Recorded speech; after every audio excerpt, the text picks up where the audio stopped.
Let us now do a couple of examples based on the midpoint theorem that we have seen in the previous video.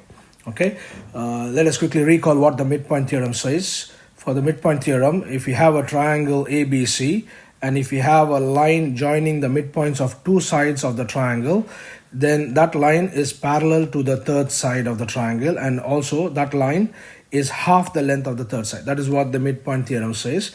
And the converse of the midpoint theorem says that if we have a line passing through the midpoint of one side and parallel to the second side, then it will pass through the midpoint of the third side as well. Okay, this is what we have seen in the midpoint theorem and the converse of the midpoint theorem.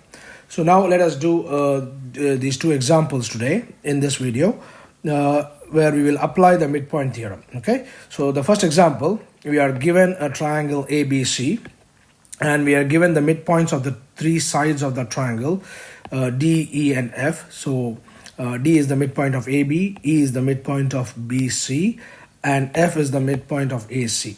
Okay, now we have to show that when we join these midpoints through these lines shown in blue, we get four triangles, and we have to show that these four triangles are congruent to each other. Okay, so the problem is we have to show that the triangle ABC is divided into four congruent triangles by joining the midpoints of the three sides.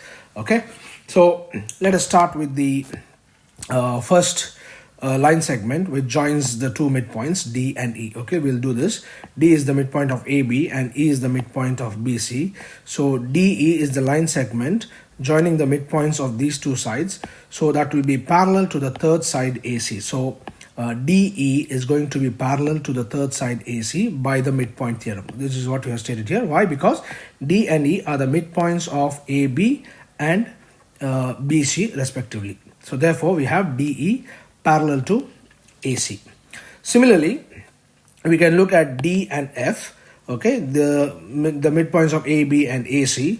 So the line segment DF is going to be parallel to BC. Why? Because by the midpoint theorem, the line segment joining the midpoints of two sides is parallel to the third side. So DF is parallel to BC as per the second point. Okay, and the third line segment, which is joining the midpoints E and F, that will be parallel to AB because E and F are the midpoints of BC and AC respectively, and the line segment joining those midpoints will be parallel to the third side, which is AB. So the line EF is parallel to AB. So now we have these three blue lines all parallel to one of the sides of the triangle. So DE is parallel to AC, DF is parallel to BC, and EF is parallel to AB. We have seen here in these three statements over here.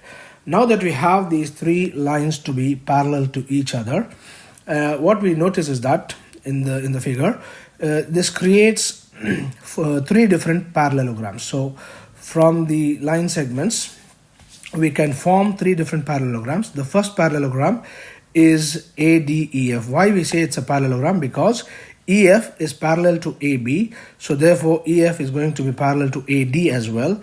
So and also DE is parallel to AC, so therefore DE is going to be parallel to AF as well. So we have this parallelogram because we have the two pairs of opposite sides are parallel to each other. So we have this parallelogram ADEF, and in this parallelogram ADEF, DF is a diagonal. And we know from the first theorem that we have seen in the chapter of parallelograms is that the diagonal of the parallelogram divides the parallelogram into two congruent triangles. So that means in this parallelogram ADEF, DF is the diagonal that divides that parallelogram into two congruent triangles. That means the triangle 1 and triangle 2 are congruent to each other. So triangle 1 is nothing but the triangle FED, which is this triangle, the lower triangle, and triangle 2 is the triangle DAF. These are congruent to each other. So that's the first thing we show, that triangle 1 is congruent to triangle 2 or triangle 2 is congruent to triangle 1. Either way is the same. Okay. Next we see the second quadrilateral that is formed, which is BDFE, which is shown in black here. So in this second quadrilateral, because the opposite sides are parallel, it is a parallelogram. Why? Because EF is parallel to AB, and therefore EF is parallel to DB as well. Okay. Similarly, DF is parallel to BC, therefore DF is parallel to BE as well. So therefore we have this BDFE as a parallelogram, in which we have the diagonal DE shown by this blue line. So again, by the theorem of the parallelogram, which states that the diagonal of a parallelogram divides it into two congruent triangles. So again, we have the triangle 3 and triangle 1 to be congruent to each other. So triangle 3 is BDE and triangle 1 is FED. So these two are congruent to each other. So first you have shown that triangle 2 is congruent to triangle 1. Here we are showing that triangle 3 is congruent to triangle 1. And in the third parallelogram, which is shown in black, highlighted in black over here, the third parallelogram, which is DFCE, again it's a parallelogram because DF is parallel to EC and DE is parallel to FC. So opposite sides are parallel, therefore this quadrilateral is a parallelogram in which we have this diagonal EF. So the diagonal divides this parallelogram into two congruent triangles. That means triangle 1 and 4 are congruent. So from these three parallelograms, we see that triangle 2 is congruent to triangle 1. Similarly here, triangle 3 is congruent to triangle 1 and triangle 4 is congruent to triangle 1. So triangle 2, 3 and 4 are all congruent to triangle 1. That means all the four triangles are congruent to each other. So that is what we had to prove, and we have shown that all the four triangles in this figure are congruent to each other. That means the four triangles formed by joining the midpoints of the three sides of the triangle of the triangle ABC are all congruent to each other. Okay, that's our first example. Now let us do the second example based on the midpoint theorem. So here we are given three parallel lines. The first line is the line L, the second line is the line M, and the third line is the line N. So all these three lines L, M and N are parallel to each other, and they are intersected by transversals P and Q. So P is one transversal intersecting these three parallel lines L, M and M, and Q is another transversal intersecting the parallel lines L, M and N. Okay, so P is the transversal P is intersecting the parallel lines at A, B and C respectively, and Q, the transversal Q, is intersecting the parallel lines L, M and M, L, M and N at D, E and F. These are the points of intersection between these parallel lines. Okay, now it is stated that the parallel lines cut off equal intercepts AB and BC on P. That means the parallel lines cut off in such a way that AB is equal to BC. Equal intercept means the length of AB is equal to the length of BC. So we are given that AB is equal to BC, and we are asked to show that the parallel lines cut off equal intercepts on the transversal Q as well. That means we have to show that DE is equal to EF. So we are given that AB, which is this length, is equal to BC, and we have to prove that DE is equal to EF in this construction. Okay, so to prove this, the first step we have to do is we have to make a line segment AF. So we join A to F, which intersects the line M at the point G. So we construct this line AF intersecting the line M at G. Okay, so now we have a trapezium formed here. ACFD is a trapezium formed, and when we join this line AF, this trapezium ACFD is being divided into two triangles. The first triangle is ACF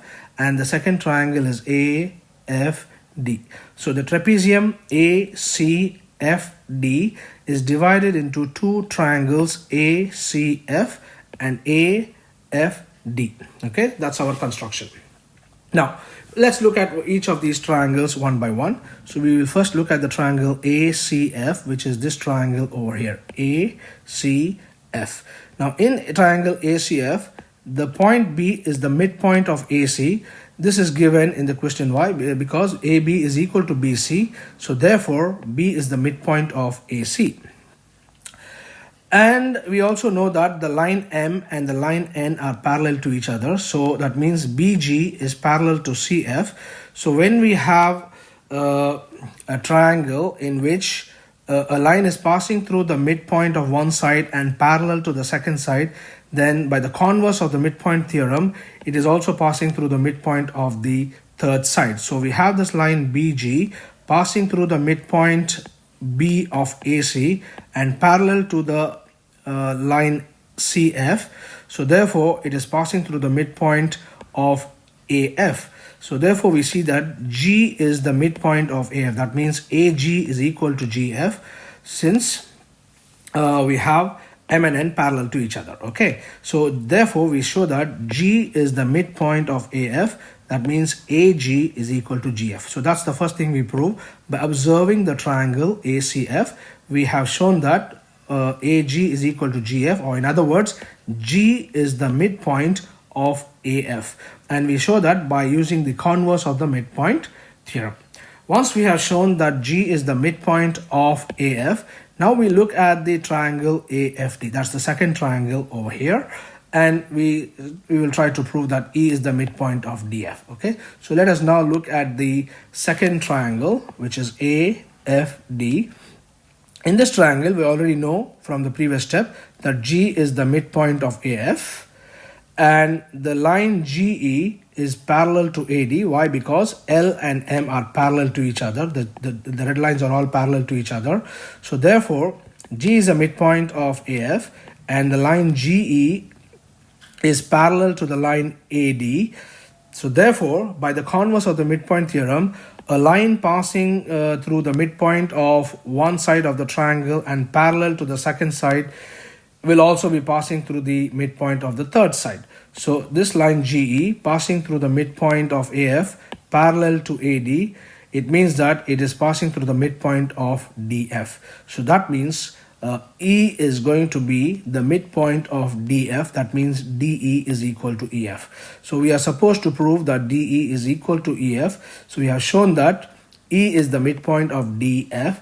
Therefore, DE is equal to EF. Okay, and that's the proof we had to do. That means the lines L, M, and N cut off equal intercepts on the transversal Q as well. That means DE is equal to EF. The lines L, M, and M cut off equal intercepts on the transversal Q as well, which is what we had to prove. Okay, so these are the two examples based on the midpoint theorem, and that brings us to the end of the chapter of quadrilaterals and parallelograms. Okay, we will stop here and we'll continue with the new chapter in the next video.